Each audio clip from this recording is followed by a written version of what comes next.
because we don't have a plan. I got a question. Right? I got a question. Corporate guys, he's ready. Got a question, right? So listen, right? Cowboy fans bother me. They can be bothersome. They can be with this doom and gloom attitude that the sky is falling, that the ship is sailing, all this, all this hurrah, right? Hoopla, pardon me. So you lose Amari Cooper, La'el Collins, Randy Gregory. Sure. On paper, in your brain, in theory, you would say that we got worse. But if there was an impediment to the Dallas Cowboys last year, it would be toughness, run blocking, and run defense. I think we got better at those. So would you say that the Cowboys have gotten better because you fixed your weaknesses, or are we worse because we lost 3 players? Dave, why don't you go? I'm not quarterbacking this, by the way. This is Jeff Show, the quarterback. Don't get me mistaken. Don't get me quarterbacking looks like, just by the way. Don't get me wrong, but I just saw Jeff kind of waddling like, okay, now it's time for the content. What the fuck we gonna do? I just wanted to, throw a little alley for a second though. But I haven't talked to Jeff in months because he's a little different now. And Dave is a friend now, so I'm probably gonna talk to him a little bit more since he ain't, you know what I mean? But I would love to hear y'all's thoughts on that though. Have we gotten better by way of fixing our problems, or are we just worse because we lost 3 players? The way that I look at this, I understand your logic, and I think that's probably similar to what their logic was, is this can be addition by subtraction. We can get some big salaries off the books and maybe also get rid of some guys whose personalities don't clash with what we're looking for. And in the long run, maybe that's a great idea. If you can find let's just say Jalen Tolbert turns into a star, or at very least an above average type of starting receiver, that's great in the long run. I think we already feel decent about Terrence Steele, if not outright good. My thing is, and that's what I keep saying, is I think the Cowboys have a 2-year plan for being a better team than the one that just lost in the playoffs. Right now, they're not better. They're just not. Especially, and really, it's Amari more than anything for me. I feel okay. I think the trio of Fowler, Sam Williams, and Dorrance, that trio is enough to make me feel better about losing Randy. And then Terrence Steele, that's fine. But really, I just think this receiver core is maybe it's harsh to say that they're screwed, but they're just not. They're just not better, and I don't see how they will be this season unless Jalen Tolbert is the most amazing third-round rookie of all time. So that's my thing, is I think they can be better because of this decision in the future, just not for this season that's about to start. I think they could be better this year, but it won't be because they're better on paper for sure. I'm curious, Voch, you said they got better at run defense and run blocking. So you think Terrence Steele for La'el Collins and rookie Tyler Smith for Connor Williams makes you a better run blocking team? So just with the whole La'el and Terrence Steele thing, I do think that La'el Collins is a better player, but we talking about last year. So we talking about coming off the injuries, coming off the P-test, coming off missing 6 games. La'el Collins, when he's in his groove and maybe he's had an off season and maybe he ain't, surgery, hips and all that, maybe La'el is better than Terrence Steele. So I'm just comparing compromised La'el Collins from last year to Terrence Steele. Terrence Steele got a little better. His run game was a little better. You know what I'm saying? We did certain things to keep him solid in the passing game and all that. So yeah, Terrence is fine. I think he's an adequate replacement. I don't think he's La'el, but he's adequate. I don't think Connor Williams was as bad as Cowboy fans, made him think. I actually, defended Connor Williams a bunch. He was one of my sons, and people called me silly and goofy for doing so. But I think if you want more toughness in the run game or more movement in the run game, not movement blocking on a second level type movement, but movement taking a fat kid and moving them from point A to point B type movement, then maybe Tyler is a better option for you than Connor Williams. Connor Williams ain't moving nobody. He's more of a stretch blocker, second level guy. And in turn, go ahead, Jeff, since you swing your pen. I think Connor was fine. Sure. He's a fine starter. That's why he's now going to keep being a starter. Hell, he might be playing center, which tells you what's going on in the league. Is the entire league looked at him as he ain't that strong. Sure. And so I think the Cowboys just made a conscious decision that I don't know if Tyler Smith is going to be better than Connor Williams as a rookie, but if he's going to lose, he ain't going to lose the way that Connor lost, which was I'm not strong enough, and so now I'm grabbing people. He'll lose in different ways. Sure. The other one you said was run defense. Mm-hmm. Are you just saying that because Gregory is gone and you like either Dorrance or Sam Williams on run defense better? I think Dan Quinn did a lot of this amazing shit on the fly. You know what I mean? So if you just do that whole year 2 of a thing, just continue to get better thing, I think that's going to be a thing. But then we have to account for the offseason peanut butter and dudes that we missed last year. So Neville Gallimore get to play 16 games, assuming that he doesn't get hurt. DeMarcus Lawrence gets to play 16 or 17 games, assuming that he doesn't get hurt. Chauncey Golston put on 20 pounds. Neville put on an additional 20 pounds. Also, Diggy gets offseason peanut butter. So in my mind will be a bigger, more physical run defense. And look, all this is just me assuming because this is June 30th talking. You know what I mean? We won't know shit until shit like starts shitting or whatever. But just in my mind, we won't know what until what? We won't know shit until shit starts shitting. Okay. You know what I mean? Shit won't change until you get up and wash your ass. You know what I mean? So just me assuming, just trying to, look at the different angles here. I don't want to just be doom and gloom Cowboy fan. Oh shit, we lost 3 players. We suck now. Like, we lost 3 players, but shit's still changing on the defense or whatever. What I've been saying on the volume the past couple of weeks or whatever, college football teams don't just get better by transfer portal and like freshmen and shit. They're like freshman, sophomore, and junior players that are coming back next year that are going to be different. So if you just got to look at, another year of Trey Diggs, another year of CeeDee Lamb, another year of Neville and Osa, what does that look like? I think that guys getting better can simply make your roster better, or just more better, as opposed to the 3 dudes that, just kind of dipped out. I really think the biggest variable that'll dictate how successful the Cowboys are, I mean, like, the obvious ones are obvious, right? Like, you need Dak to play well, of course, but like, look at these last 2 draft classes. There's 20 of these fucking guys. There's 20 draft picks. Dave cussing and shit. Oh, shit. Oh, no. Go ahead. I'm still getting used to this new world of mine, but there's 20 draft picks. They're all still here.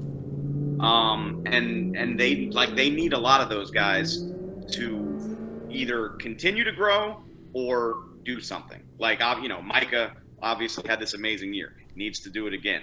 You need to finally, you need Neville Gallimore to deliver on that promise. You need Osa. Osa was like the most classic case of a guy hitting the rookie wall. Like, if you look at his production from weeks 1 to 6 and then through the end of the year, it's crazy.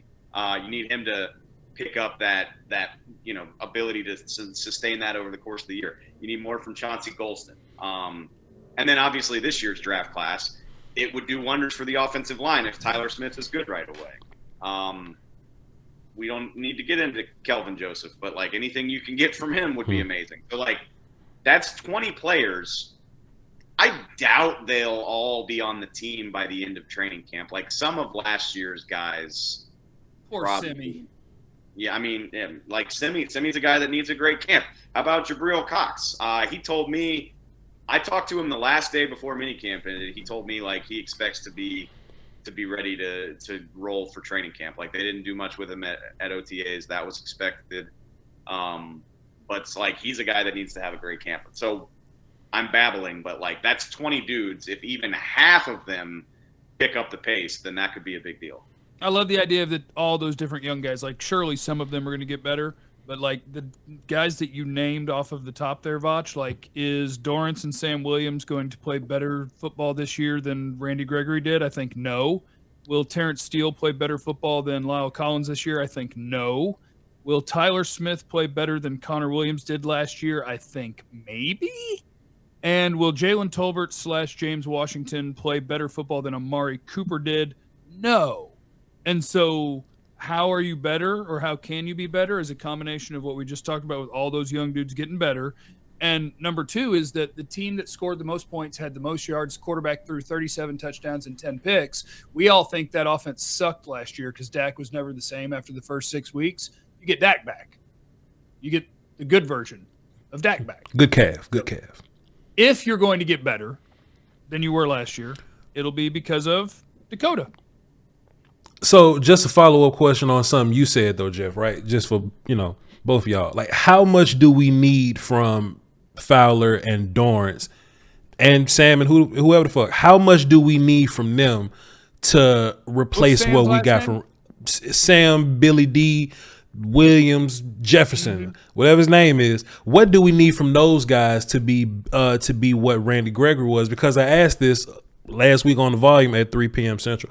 What do we prefer from our pass rushers, right? Like, would you rather the big name, big presence dude that may not get you big production, or do you want the Trey Hendrickson type dude to just roll up and get you like 15 sacks, but you don't really think about him as a big Khalil Mack kind of guy, right? What makes me ask this, right? Randy Gregory was definitely a presence, but he got you 6 sacks. And there are some people on the internet that'll be like, well, Dorrance Armstrong can get you 6 sacks, but Randy's presence is different. So I guess I'm just asking y'all, what's more important, presence or the actual sack number? Because I think you can match Randy Gregory's production. You can catch his. You can match the sacks. You can catch his sacks, right? You can match the sacks. Yes, but you're not going to match. Like, pressure is production. Pressure's a thing for sure. Pressure is a thing. That's production. And So you're not going to match that with the guys you got. I don't think. And like the guy. But you have Micah Parsons. That's what you got. You do have Micah Parsons. The guy that's going to replace Gregory from a presence standpoint should be Micah. Like, that's the guy who's got that bend ability, who can just freak people out. You can line him up wherever you want to. And that's why, like, I feel optimistic about those three, Sam, Dorrance, and Dante. I just need them to combine for, like, what? I mean, if the three of them can combine for like 15 to 20 sacks, I'll take that, because you need to do enough that DeMarcus is facing favorable matchups and he can be a 10 sack type of guy. And then I'm counting on Micah to be in the 10 sack territory too. So yeah, I need those three to, like, if they can get me to like 16, 17, I'd be pretty happy with that, I think. That's way more what Randy did. Go ahead. Formula in the Super Chat. What are y'all's thoughts on the pass rush this year? I think that's kind of covered here. I actually think Fowler, Williams, D-Law, Micah, Dorrance will be pretty decent. It'll be pretty decent because Micah's the best pass rusher in the NFL. And Micah's probably going to rush more. You know what I mean? Like we ain't really getting to the – like Micah rushed for like he had like 180-something attempts last year. Like, he didn't get into the 300s like all the other pass rushers. Like, I'm assuming – that too, didn't you, Voch? Yeah, for sure. He's over there by himself on the chart. He's just out on an island by himself. Yeah, like a third of the pass rush attempts. So the way he talks is that they're gearing up for it. Yeah. Yes, is what gives me optimism. Yeah. Because I'm like, I don't know if you can repeat that, because what if they don't have him rush quite as much? What if they? But he's in there talking about like, oh no, I want to break the record. I'm like, oh, okay. I'm gonna get 23. So that sounds like a guy who thinks he's gonna be getting after his quarterback a little bit. 13 sacks. 13 sacks on 180-some attempts is crazy. So if you give him 300, just imagine what that is. Go ahead, Dave.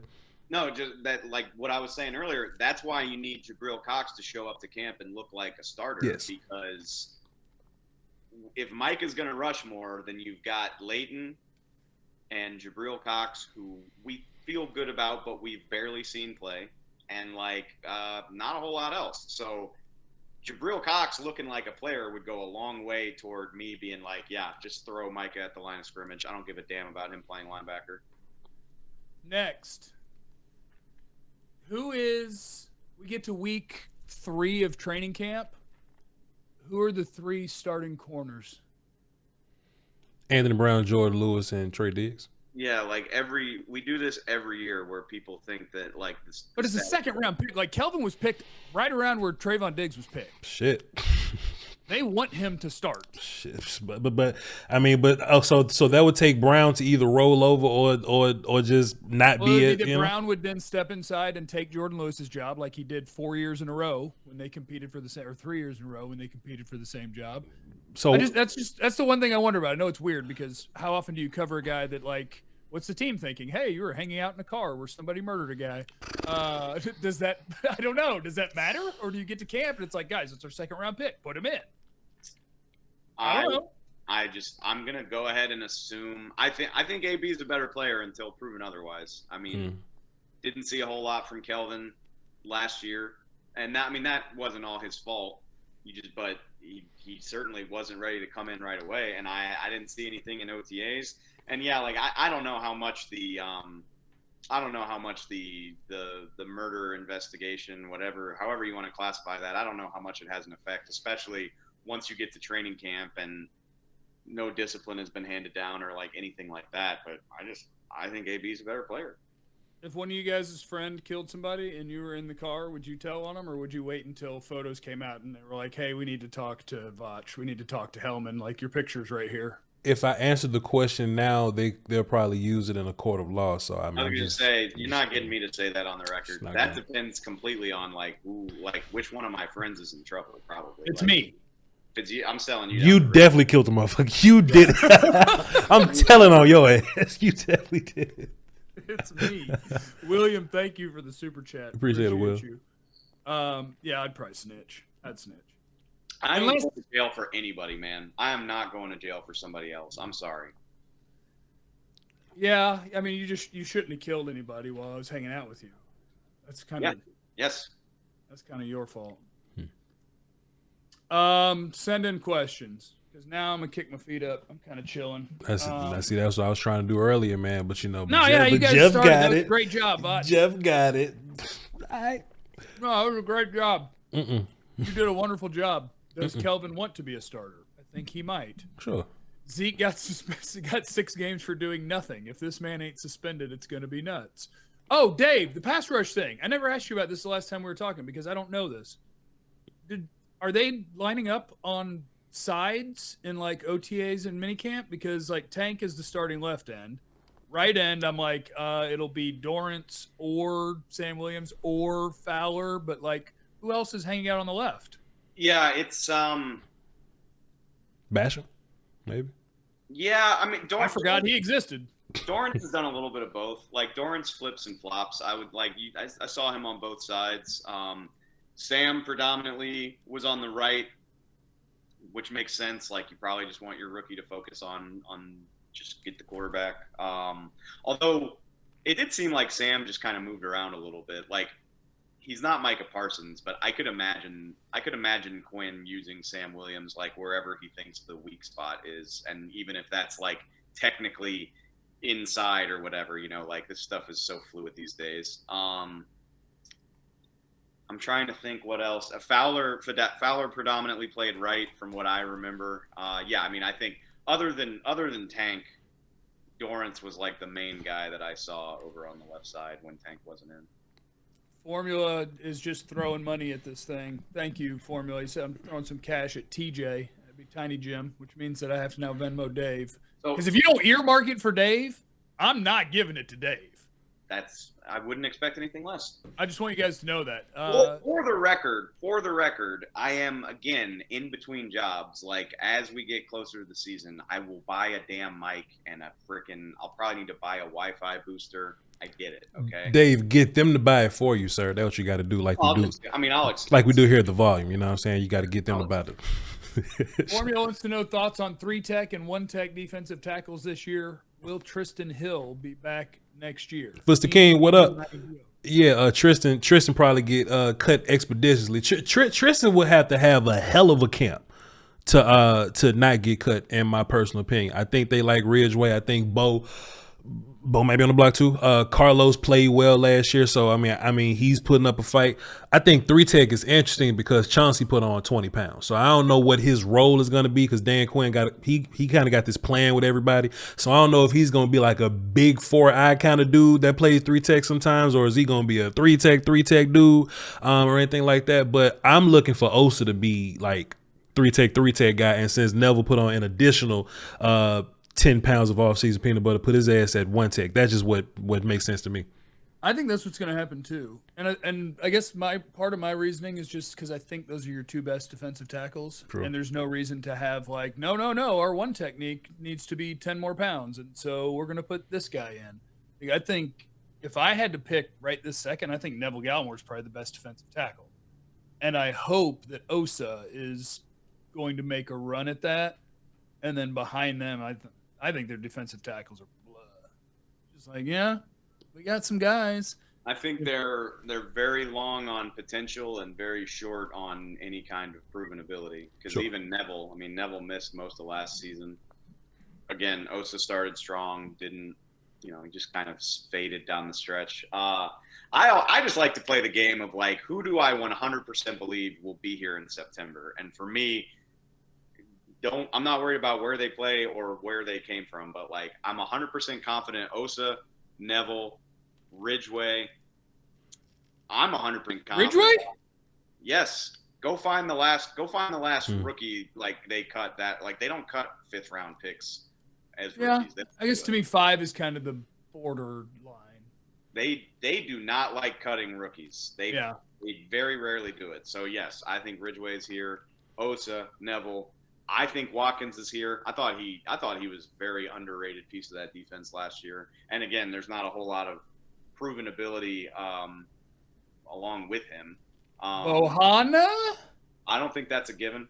Mm-mm. I think once you get to your second year, then all bets are off.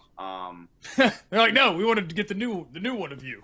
Because if Ridgeway better than Bo, it's a wrap. And literally, they're like, we loved you last year, but we just drafted another mean 330 pounder. So we're good.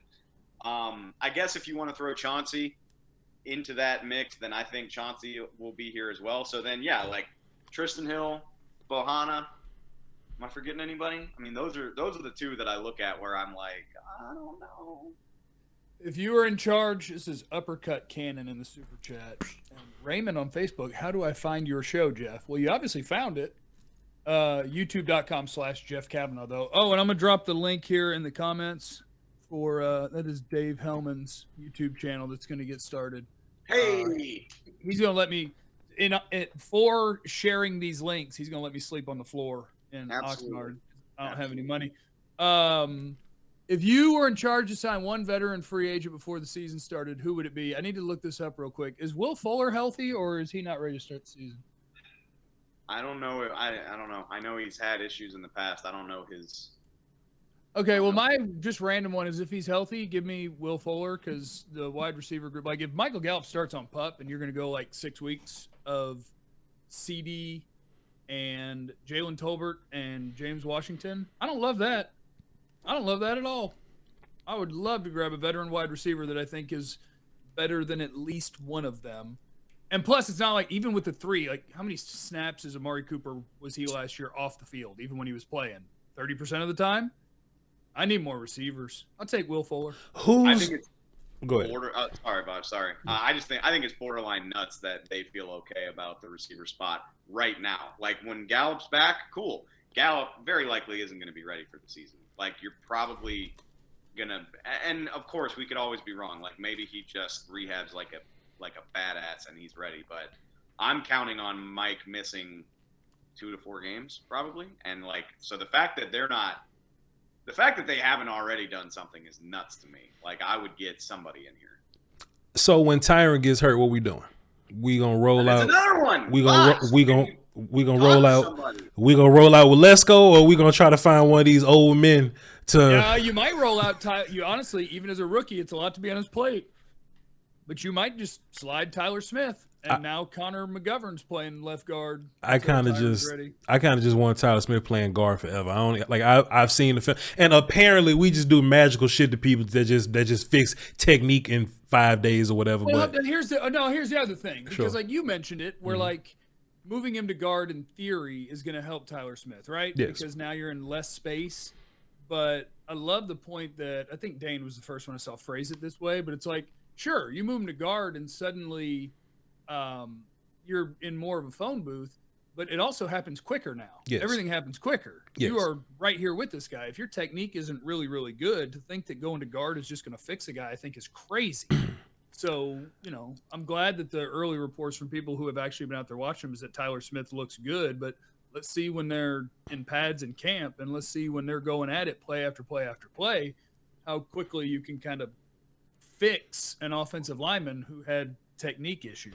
I think Tyler is going to be fine with that inside reactiveness stuff, because even if he doesn't see it, because seeing it is half the battle, but even if he doesn't see it, he's athletic enough to get there, and he's strong enough to block you without being fully in offensive line position. You understand what I'm saying? If he only gets to the back half of you, I still think he's strong and nasty enough to move you. So I'm not worried about the inside stuff that's going on with Tyler. I'm more worried about the technique and patience shit that happens on the island at left tackle. That's different. When you got a time when you're gonna punch and you might miss, this, or you may have to punch at a certain angle, but you may end up on the shoulder or something. That's what's going to really mess up Tyler. But in terms of like phone booth wrestling, I feel good about Tyler. Just wrestling somebody in a closet. I feel good about that. I think I said this last time we did a show, Jeff, and I have not been paying super close attention during my unemployment, but like, as far as I'm aware, Darrell Williams is still unemployed as well, just sitting out there. Started every game for the Bills last year.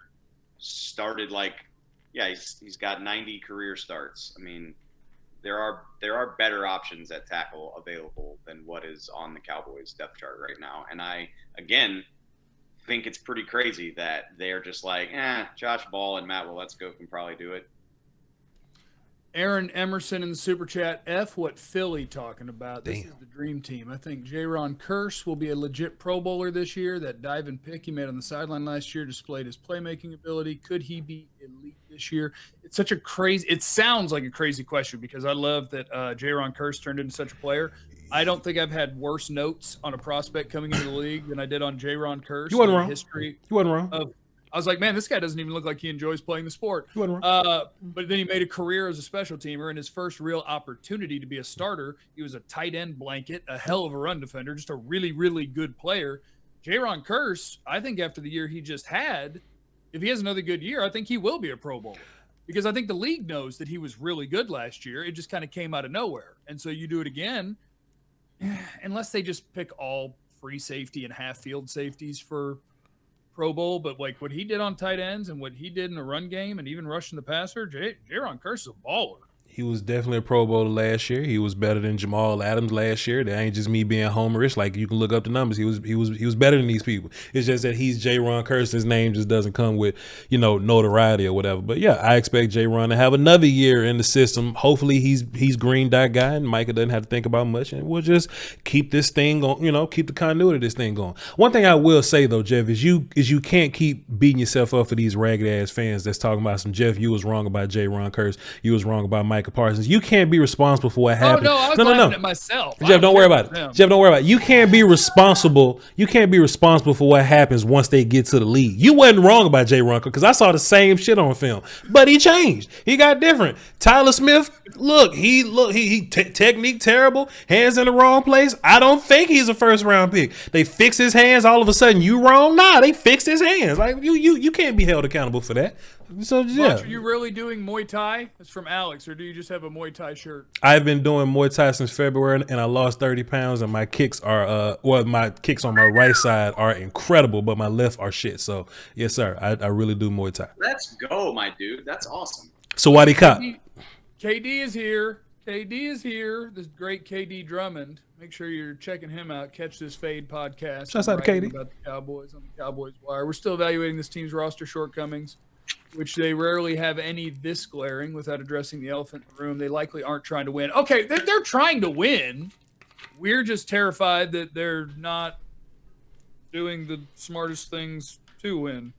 Like, this is, I agree that this is the, it's hard to think back and remember how you felt about every year. But going into this season, there's a chance they're not good enough at linebacker to let Parsons rush the passer. There's a chance they're not very good at wide receiver for 4 to 6 weeks. There's a chance that their right tackle doesn't play well. There's a chance that their rookie left guard doesn't play well. I agree with everything about this team. Looks on paper less prepared depth-wise than I'm used to. I just can't take it the extra step of they're not trying to win. I straight up think, of course they're trying to win. And I said this at the top of the show. I think they've got like a 2 or 3 year plan for improving the team. And part of that plan is, on paper anyway, taking a step back, like just in terms of the talent level. And I think in their head, they think we still play in a crappy division. Like, we can still win this division. We've still got a quarterback that can make a difference. And there's probably maybe even the idea of like, if this quarterback is as good as we think he is, he should be able to accommodate for some of these shortcomings, which I don't think that's a terribly fair thing to do to Dak. But people say that type of shit all the time. They're like, well, you're worth $40 million. Make up for our shortcomings. So, yeah, I think they're trying to win. But I think all of that plays in where they're like, okay, we can get better in the big picture if we do this stuff now, and we can still compete. Like, we don't have to like blow anything up. We can still win 9-10 games with this roster and get into the playoffs with an eye on getting much better in 2023 and 2024. Do you think that this defense will be good enough to carry this offense if it's shitty? Now, the offense ain't going to be shitty. The offense is going to be a top.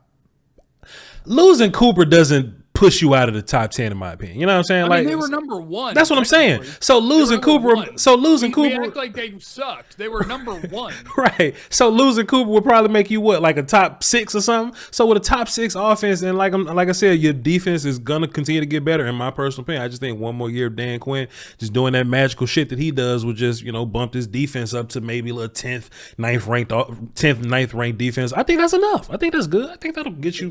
It just scares me because defensive consistency is a hard thing to count on. Sure. Like, the stats out there, I don't have it in front of me, I'm sorry, but like the last 10 teams to lead the league in takeaways regressed significantly just because that's how it works. You don't get passes bounced into guys' hands. You don't have a cornerback who gets 11. You can be the best cornerback in the league and not get 11 picks. That rarely happens. Like Xavier Howard and Trayvon Diggs getting double-digit picks, I think that's the first time that it happened in a decade. Like, usually the NFL leader's at 6 to 8. So I just think you're bound to see some regression. I don't think you can count on that across the board. I still think Dan Quinn's a good coach. I think their defense will be fine, but I don't think you can count on it. Yeah, I don't think the defense can be good enough to carry the offense because I just think that's super rare in the NFL anyway. Like, nobody without a good offense is going to make any noise in the NFL. Sure. And yeah, the really hard part is going to be repeating 11 picks, leading the league in turnovers, repeating what Micah did. I think is actually a given, pretty much, if he stays healthy, because that's just who he is. Mm-hmm. Like, the passing game and interceptions can be more random. Sure. Micah Parsons running towards your quarterback, he's going to get the same results, I think, every year. He's going to be a badass, but can you get that many turnovers? Probably not. Will you be the number one DVOA defense in the league? Probably not. So I count on the quarterback.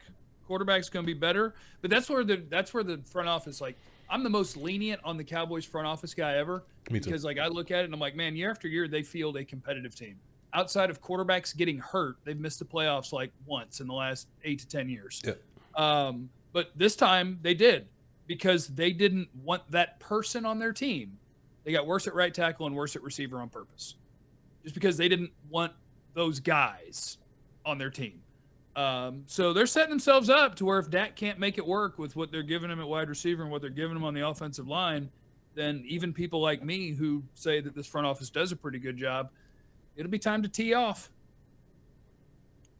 Hold on. Perfect. That's how I punctuate. It's make or break isn't the right way to phrase it. That's a cliche anyway. But I just think there's a lot of pressure on this team. The way last season ended, what they're putting on other people. I mean, I know Jerry Jones came out and downplayed the McCarthy situation a week or two ago, but ton of pressure on that guy. And I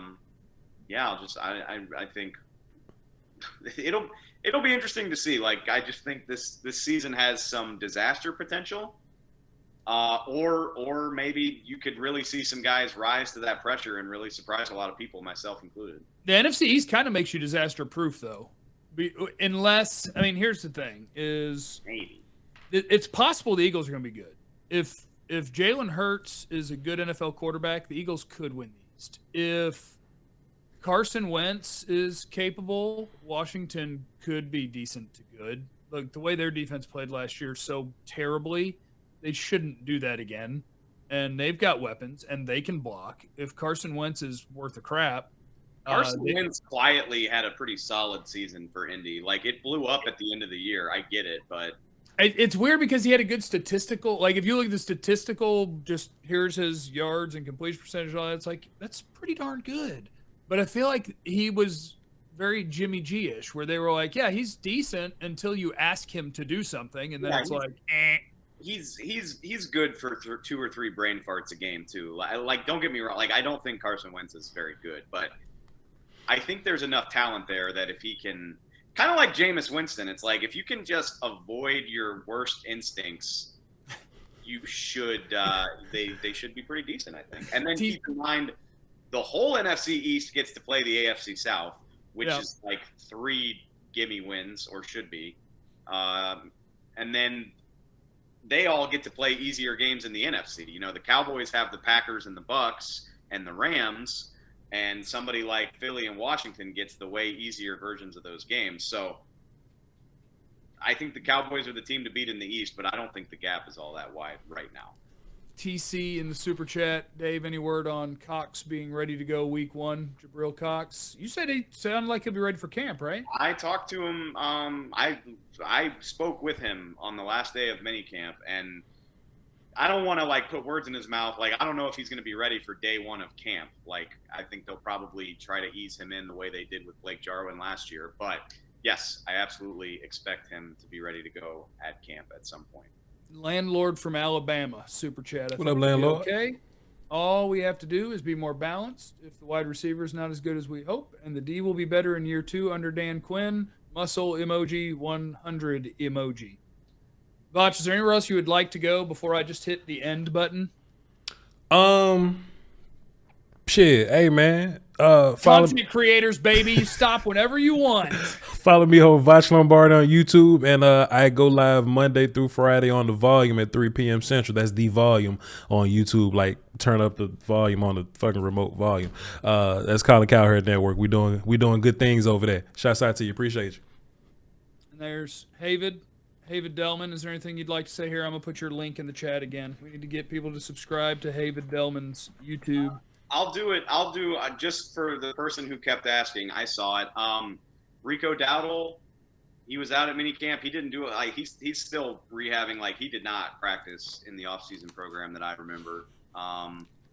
Keep an eye on that for camp. I don't have much of an update other than to say he wasn't on the field doing a whole lot at camp.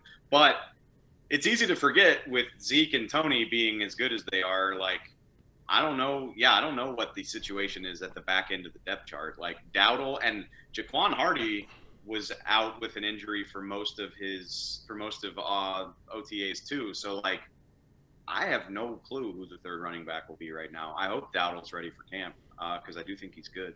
Voch, war call for the one time from Eddie.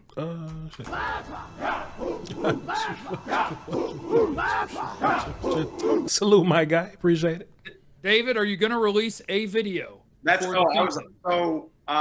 hiatus ends next week. I start with Fox next week officially.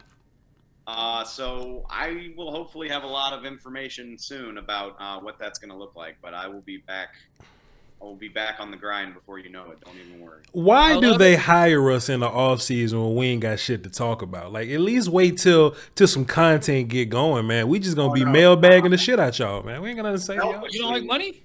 This is the best thing that's ever happened to me. Like, I haven't written a story in like 3 weeks. We went to Six Flags. We went to Six Flags. Like, I'm rested and ready, baby. So when I do finally get started, I'm gonna be full steam ahead. I love this group of people. David Delman earned every effing bit of it, moving up in the world, getting his bag, getting his monies. I love you, Dave. Dave, I love you. I'm so proud of David Helman. That is one of the most talented, good-hearted, real-life people on the planet, and he deserves every bit of it. And he doesn't love hearing it. And Voch Lombardi is one of the sweetest men on planet Earth, and went and got it and built it through YouTube, and now is a full-blown corporate sportsman. Not actually corporate. Voch is a badass. And I love him. And I'm proud of him. And I'm proud of me. And let me tell you about Jeff. Jeff said, fuck them people. I want to do what makes me happy. I want to do what makes me smile. I want to do what makes me less depressed. And you know what? It's scary. The shit's terrifying. All this security that I have, all these benefits and insurance that I have, I'm not having fun with all this shit. It's tedious. It's monotonous. I don't love it. I'm not happy here. You know what Jeff did? Jeff said, fuck all that security. I'm doing what makes me happy, cuz. War call for fucking Jeff, cuz. What's wrong with you? We love seeing our people succeed. Y'all are my people. Shouts out to Jeff too, bro. Love you love too, you Jeff. guys. Love you too, Dave. Big ass hug. Day 10 on the nicotine patch. What Yeah, the let's fuck are go. you doing, Jeff? Day 10 on the nicotine Put that shit patch. up, man. Hey, man. Sorry. That, I didn't get the nipple out. I didn't get the nipple out. Put that shit up, dog. Okay, everybody have a great day. Remember, you have no idea what anybody's going through. One time for the Oski Woskies and the Peasky Weeskies. Volume.